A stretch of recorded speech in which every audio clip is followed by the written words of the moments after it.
The Isaiah Factor Uncensored starts right now. Well, we know the House Democrats fled the state of Texas Monday afternoon in a protest of the so-called voter suppression bill during Governor Greg Abbott's special session. It has made global headlines, and Democrats say they will stay there as long as they need to. We caught up with some of them and one Republican we threw in the mix. Take a look.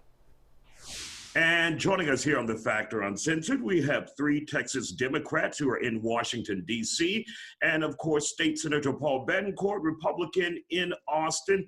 Guys, first of all, leaving the state, was it worth it at this point? Ron, let's bring you into this conversation.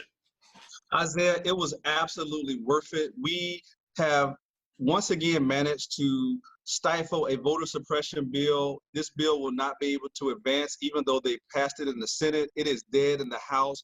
This gives us a chance to allow Congress to pass H.R. 1 and H.R. 4, the For the People Act and the John Lewis Voting Rights Act.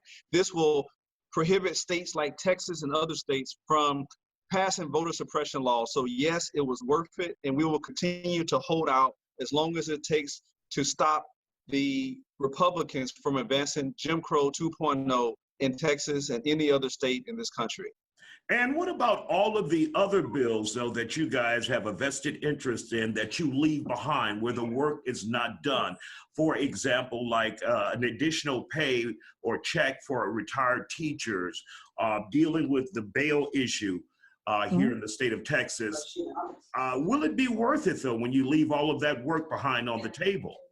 Well, we are working harder now than we ever have, because the work right now is to ensure the freedom to vote. And let me tell you, I was a co-sponsor of that 13th check in the regular session, but Republicans couldn't find an opportunity to bring that to the floor when it had incredible bipartisan support. So I support it. I'm sure Representative Reynolds does as well.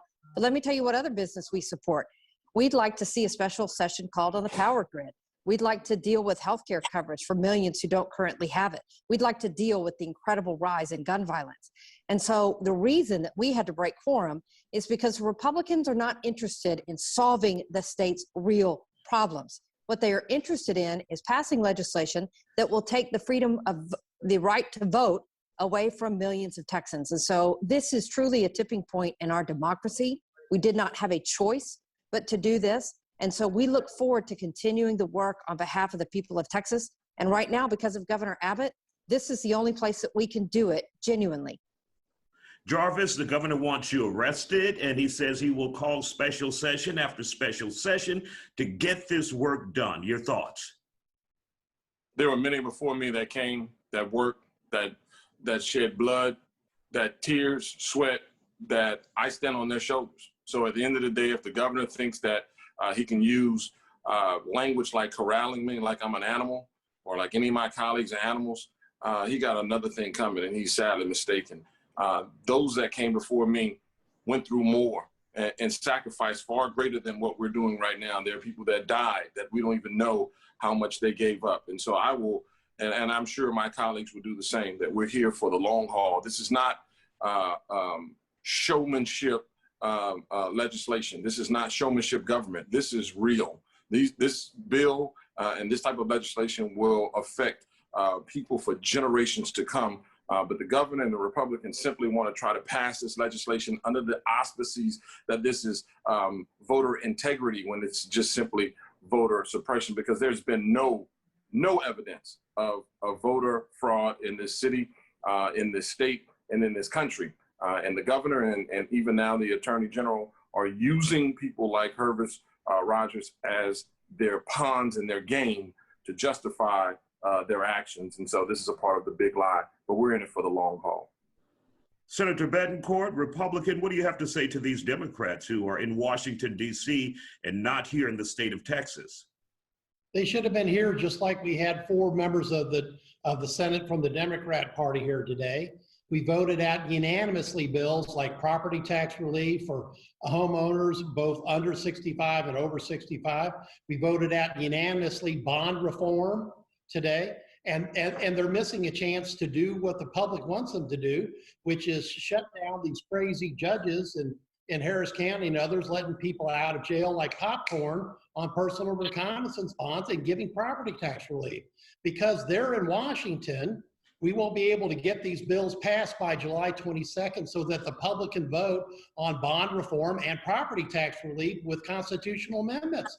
So they're foregoing their responsibilities here in Texas to be up in DC on a political junket. All these walkouts fail. They failed in 1972, they failed in 2003, and they're going to fail again in 2022 because people can't stay indefinitely out of the state. So it'd be much better for them coming back here voting on bills that really help Texans. Over 2 million homeowners are benefited by the bills that passed bipartisanly, unanimously in the Senate today. But they're going to be locked out of the House because the House Democrats refuse to show up to work. Ron, can you guys hang on more than 20 days out of the state? Can you do it? Absolutely, Isaiah. Just like Representative Johnson stated, we stand on the shoulders of those who literally gave it all. They risked lynchings and beatings and dogs and billy clubs. The least I could do is risk holding out for until August the 7th and then some. I don't care if Governor Abbott did have the authority to put me in jail. If I can continue to protect Texans, African Americans, Hispanics from this voter suppression, then that's what I'm willing to do.